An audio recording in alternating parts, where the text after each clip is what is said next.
ይህ የምፅዓቱ አዋጅ ነጋሪ አገልግሎት ወቅታዊና ዕለታዊ ወጎችን በማቅረብ ትንታኔ የምንሰጥበት የተለያዩ እንግዶችንም በመጋበዝ የምናቀርብበት መድረክ ነው። መረጃዎችን ያጠናከረ ይዞልን የሚመጣው ፓስተር አለማየሁ ነሙ ሲሆን ፕሮግራሙን የመራና መሰናዶውን ኤዲት በማድረግ ወደ እናንተ የሚያቀርበው ይልቃል አስራት ነው። መልካም ጊዜ።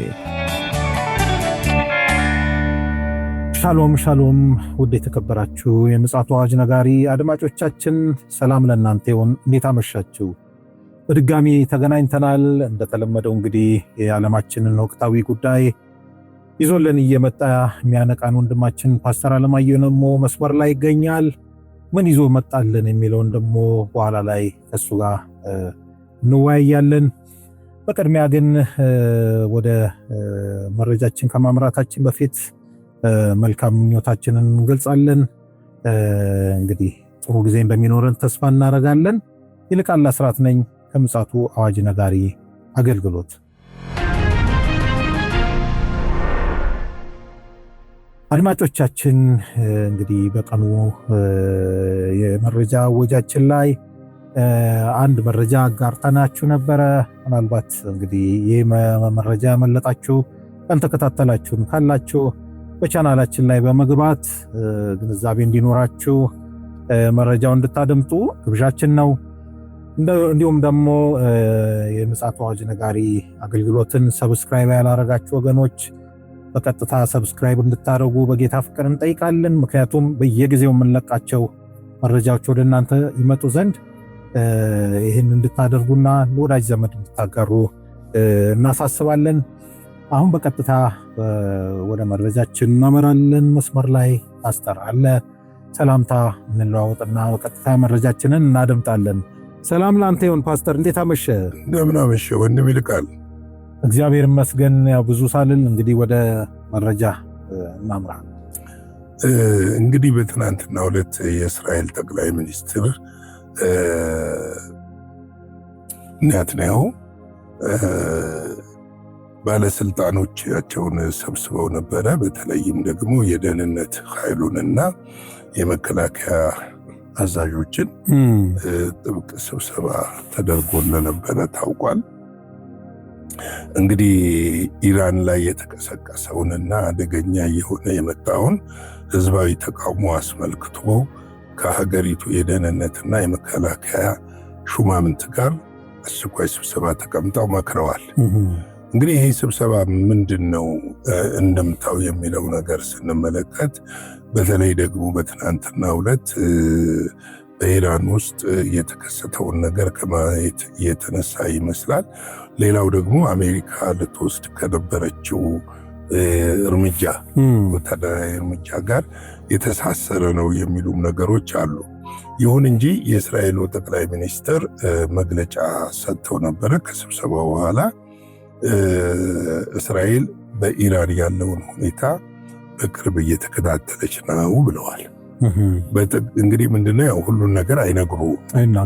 በቅርብ እየተከታተለች ነው ካሉ በኋላ የእስራኤል ህዝብና መላው ዓለም የኢራንን ዜጎች እያሳዩት ያለውን ልዩ ድፍረትና በአድናቆት እየተመለከትን ነው ብለው ተናግረዋል። ይሄ ቫዮለንሱን ማለት ነው። እንግዲህ ያው ኢራን እየከሰሰች ነው ያለችው እስራኤልና አሜሪካ በኔ ላይ ያቀነባበሩት ነው እንጂ ህዝባችን እንትን አይደለም የሚል ነገር እያነሱ ነው ከዛ ያሉት። እውነታው ግን እንደዛ ነው። በከፊል እውነታው በእርግጥ አያደርጉም አትልም፣ አያደርጉም አይባልም። ኦፖርቹኒቲውን ሊጠቀሙ ይችላሉ። አያቶናው መጣል ስለሚፈልጉ አሁን ያለውን የኢራን መንግስት ማስወገድና እነሱ የሚፈልጉትን አሻንጉሊት አይነት መንግስት ለነሱ ሰሚት የሚያደርገውን ማስቀመጥ ስለሚፈልጉ የዓለም የፖለቲካ ጌሙም ጨዋታውም እዚህ ጋር ስላለ ያን ከማድረግ ወደኋላ ዋናው ሳቢው ማለት የኑሮ ግሽፈቱ እንዳለ ሆኖ ኑሮ ውድነቱ እንዳለ ሆኖ ማን ፈጠረው ነው።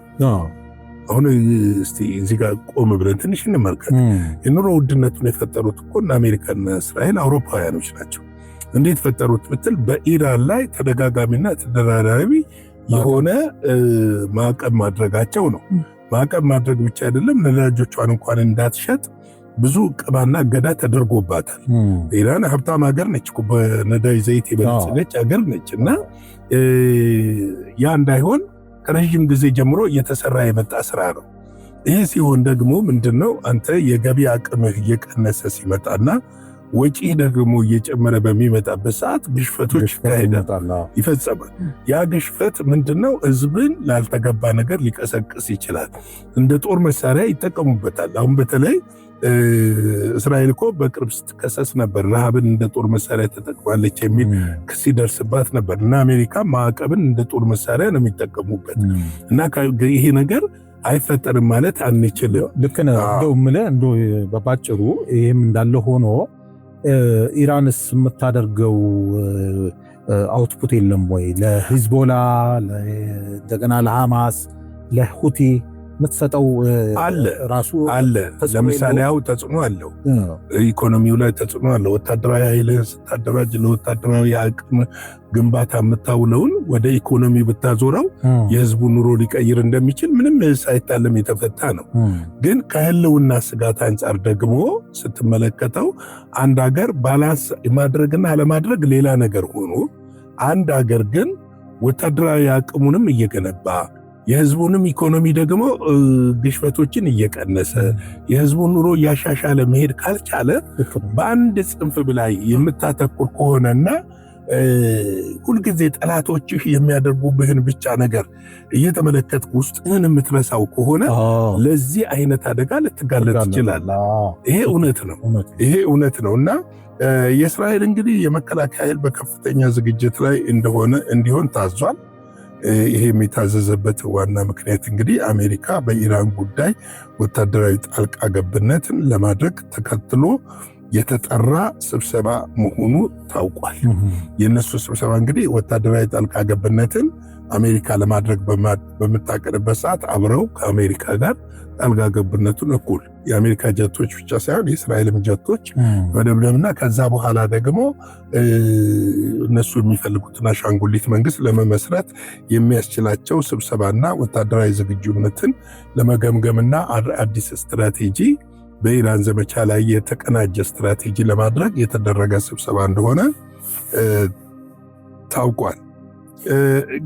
ሌላው እንግዲህ ይህንን ተከትሎ የቱርክ መንግስት መግለጫ አውጥቷል። የቱርክ ገዢው ፓርቲ ቃል አቀባይ የሆኑት አሚር ቻላኪ በኢራን የውስጥ ቀውስ ላይ የሚደረገውን ማንኛውም የውጭ ጣልቃ ገብነት እና ሁኔታውን ወደ ለየለት ለማባባስ የሚደረገውን ጥረት በብርቱ እንቃወማለን ብለዋል። በብርቱ እንቃወመዋለን። ኢራን የራሷን ጉዳይ በራሷ መፍታት አለባት። የውጭ ጣልቃ ገብነት ግን አላስፈላጊ ነው። ይህንን አጥብቀን የምንቃወምና በዚህ ጉዳይ ከኢራን ጎን የምንቆም መሆኑን እናሳውቃለን።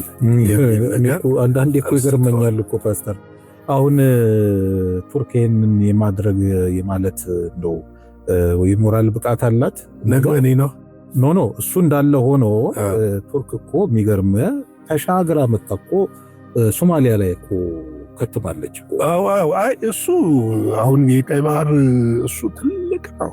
እሱን ዓመት ብናወራው የፈለኩት የቀይ ባህርን ፖለቲካ ላነሳብህ ሳይሆን ለምንድን ነው ሶማሊያ ልትገባ የቻለችው የሚለው ራሱ መፈተሽ አለበት። እሱ አሁን ምንድነው መሰለህ በተመሳሳይ አሜሪካንም የነና ያረጋሉ ሁሉም ሀገሮች ቀይ ባህር ላይ ወታደራዊ ቤዝ እንዲኖራቸው ይፈልጋሉ። ከሁለት አንጻር ነው። አንዱ ከኢኮኖሚ አንጻር ነው፣ አንዱ ከወታደራዊ ስትራቴጂክ አንጻር ነው። ምክንያቱም የዓለም የፍጻሜው ጦርነት የሚካሄደው መካከለኛ ምስራቅ ነው።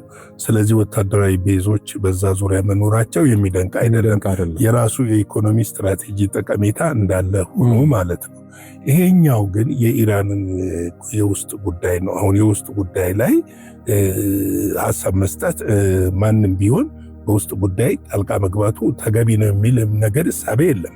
ዓለም አቀፍ ሕጉም አይደግፍም። ግን ያው የነሱ መግለጫ እሳቤው ነግበኔ ነው። ረሲብ ጣይብ ኤርዶዋን ረጅም ዓመት ነው በስልጣን ላይ ያሉት። የሚቀናቀኗቸውና ሊያሸንፏቸው የሚችሉትን በቅርብ እንኳን ታስታውስ ከሆነ ባሳለፍነው ፈረንጆቹ ዓመት አዲሱን የእንትንን ከንቲባ ወይኒ ወርውረዋቸዋል። ገብተዋል። የዋና ከተማውን ከንቲባ ተቀናቃይ ናቸው በሚል ሰበብና ከዚህ በፊትም እንደዚህ ከባድ ነገር ተፈጥሯል። አሜሪካ ጣልቃ ገባች። ጣልቃ ገብታ እንደውም አድናቸዋለች። እሳቸውን በወቅቱ ጣልቃ ገባች ቢሳን ጣልቃ ገብታ ነው እንደውም ያዳነቻቸው። ወታደራዊ መፈንቅለ መንግስት ተደርጎ በብዙ የሚቆጠሩ የጦር መኮንኖችና ጀኔራሎች ታስረዋል፣ በሞትም የተቀጡ አሉ። ስለዚህ ነግበኔ ነው። አንድ ነገር ስትል ከሁለት አንጻር ታየዋለህ። ከዓለም አቀፍ ሕግ አንጻር ልክ ነው መግለጫው። ሁለተኛው ደግሞ ነግበኔ ነው። ነገም እኔ ጋር የሆነ ነገር ቢፈጠር እንዲሁ ጣልቃ ይገባሉ ነው። ስለዚህ ይህንን ፍራቻ የወለደው አስቀድመህ ነው የምትከላከለው። እንግዲህ ሌላው ደግሞ በኢራን ለየት ያለ ነገር ታይቷል በትናንትናው ዕለት። በእርግጥ አያቶላው ዘግይተው ነው መግለጫ የሰጡት። መግለጫውን የሰጡት ፕሬዚዳንት መሱድ ፔዜሽካን ናቸው፣ የኢራኑ ፕሬዚዳንት ናቸው። ትናንትና የኢራንን መንግስት የሚደግፍ ከፍተኛ የሆነ ሰላማዊ ሰልፍ፣ በጣም የሚገርም ነው። እንደ ባንድ ሀገር ውስጥ ሁሉ በሁለት አይነት መልክ መታየቱ የሚደግፍ ከፍተኛ ሰልፍ ወጥቷል፣ የድጋፍ ሰልፍ። ያንን የድጋፍ ሰልፍ አያቶላውም ፕሬዚደንቱም አመስግነዋል ህዝቡን፣ ያንን ሰልፍ ድጋፍ የወጣውን ማለት ነው። እንደውም መልእክት አስተላልፈዋቸዋል። ከእስራኤልና ከኢራን ከአሜሪካ ጠላቶቻችን ሀገራችሁን ኢራንን ጠብቁ የሚል መልእክት አስተላልፈዋል። እና ይሄ ሰልፍ ትንሽ እና አሜሪካንንም ግራ ያጋባ ይመስላል። ምክንያቱም የወጣው ከተቃዋሚው የማይተናነስ ህዝብ ነው የወጣውና ግራ አጋብቷቸዋል። ይሄ ግራ ብለው እንዲያስቡም ምክንያቱም በቀደም ስናስተላልፍ ዜና የአሜሪካው የውጭ ጉዳይ ሚኒስትር ማርኮ ሩቢዮ ከሰዓታት በኋላ እንደርስላችኋለን የሚል መልእክት ነበረና ወታደራዊ እርምጃም ከሰዓታት በኋላ ይወሰዳል ተብሎ እየተጠበቀ ነበረ። ትዕዛዝም እንደተሰጠ ይታወቃል። ነገር ግን እቅዱን የመከለስ ነገር ነው ብለው ደግሞ በድጋሚ እቅዱን እንከልሳለን ማለት ነገር ተነስቷል። ይህንን ስትመለከትና የትናንትናውን ህዝባዊ ሰልፍ ስትመለከት ኢራንን በቀላል ማንበርከክ ይቻላል ወይስ አይቻልም የሚለውን ነገር እንድታጤነው የሚያደርግ ነው። ከሁሉም አንጻር ተቃውሞ ወጣ ማለት ደጋፊ የለም ማለት አይደለም። ብዙ ጊዜ አሁን እኛ ሚዲያዎች፣ በተለይ የምዕራብ ሚዲያዎች አንዱ ችግራቸው የምዕራብ ሚዲያዎች ተቃውሞውን ብቻ ነው የሚያጎሉት። አሁን የትናንትናው የኢራንን የህዝቡን የድጋፍ ሰልፍ ደግሞ አልዘገቡትም። ባላንስ ያለመሆን ነገር አለ። የምዕራባውያን ሁልጊዜም እነሱ የሚፈልጉትን ነው የሚዘግቡት እንጂ ጀኒውን ሆነው እንደ ሚዲያ እውነተኛውን ነገር ይዘግባሉ ብለህ የምጠብቅ ከሆነ በጣም ትሳሳታለህ። ለምሳሌ በእኛና በአገራችን በእርስ በርስ ጦርነት በነበረበት ጊዜ ከህወሓት ጋር ጦርነት በነበረበት ጊዜ ብዙ የቢቢሲ በለው ሲኤንኤን በለው አልጀዚራ በለው ብሉምበርግ በለው ሌሎችም አጉልተው ያሳዩ የነበሩት የነዛን ነበርና ይሄ አይነት ሁኔታም እዚህ ጋር የታየ ይመስላል። ከዘገባችን በፊት እኔ እናንተ እንዲሁ ሻይ ቡና እያልን ዲስከስ እያደረግን ነበርና ስጋትህንም እንዲሁ ስታጋራኝ ነበርና ኢራን እንግዲህ ያው የሚታወቀው ጥንታዊ ስሟ ፋርስ እንደሆነ ነው እና የፋርስ መንግስት ደግሞ በጣም ጽኑ የሆነ ጠንካራ መንግስት እንደሆነ መጽሐፍ ቅዱስ ላይም እንሰማለን፣ ከታሪክም እንረዳለንና ቅድም እንዲሁ ዝም ብለን ስንወያይ ኢራን እንደው ይሄ ነገር እንደው ፌል ያደርጋል ወይስ አያደርግም የሚለውን የተጫወትን ነበርና እንደው ስጋትን እየገለጸ አሁን ምንድነው መሰለህ እኔ አሁን ፌል አያደርግም የምልባቸው ምክንያቶች አሉ። እንደውም ጥፋት ነው የሚከሰተው። አሁን አንዱ ትናንትናም ከወጣው ህዝብ አንጻር ሲታይ የእርስ በርስ ጦርነት ግጭት እንዳይፈጠር ተፈርቷል እዛው። ምክንያቱም አንዱ መንገድ ካልሆነልህ አንዱ መንገድ ነው የምትጠቀመው።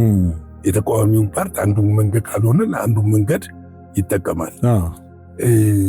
ያ ካልሆነ ደግሞና አደገኛ የሚሆን ከሆነ ኢራን አጥፍቶ መጥፋትን እርምጃ ልትወስድ ትችላለች። ምክንያቱም በጣም ዘመናዊ የሆኑ ሱፐርሶኒክ የሆኑ ቦሊስቲክ ሚሳይሎች አሏት። ከዚህ በፊት እስራኤል ላይ የሞከረቻቸው አለ። ከዛም ደግሞ አድቫንስ የሆነ ሚሳይሎች ገንብታለች። እነዚህን በእስራኤልና በቀጠናው ላይ ባሉ የአሜሪካ የጦር ቤዞች ላይ ልትተኩስ ትችላለች መጥፋታቸው ካልቀረ። ያንን ደግሞ አድርገዋለች። ያንን ደግሞ የምታደርግ ከሆነ ምንድነው የሚሆነው? ተቃውሞ ይቆምና ወደ ጦርነት ነው የሚገባው። በጦርነት ልቀለብሰው ትችላል። ወደ ለየለት ሰው አሁን እዛ ጋር ምን ህይወቱን ማዳን ነው የሚፈልገው። አገር ወደ ማዳን ይባላል። አገር ሲኖር ነው ተቃውሞም ይባላል።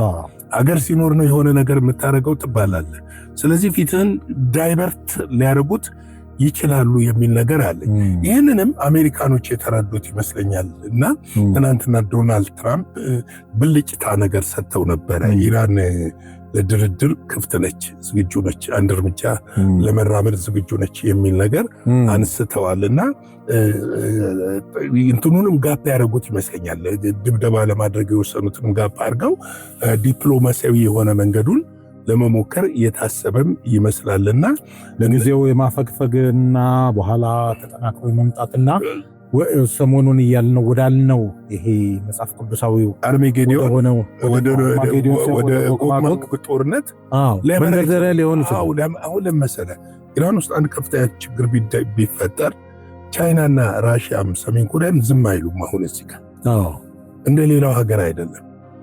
ስለዚህ የኃይል ሚዛን ተጠናክሮ መምጣት አለ።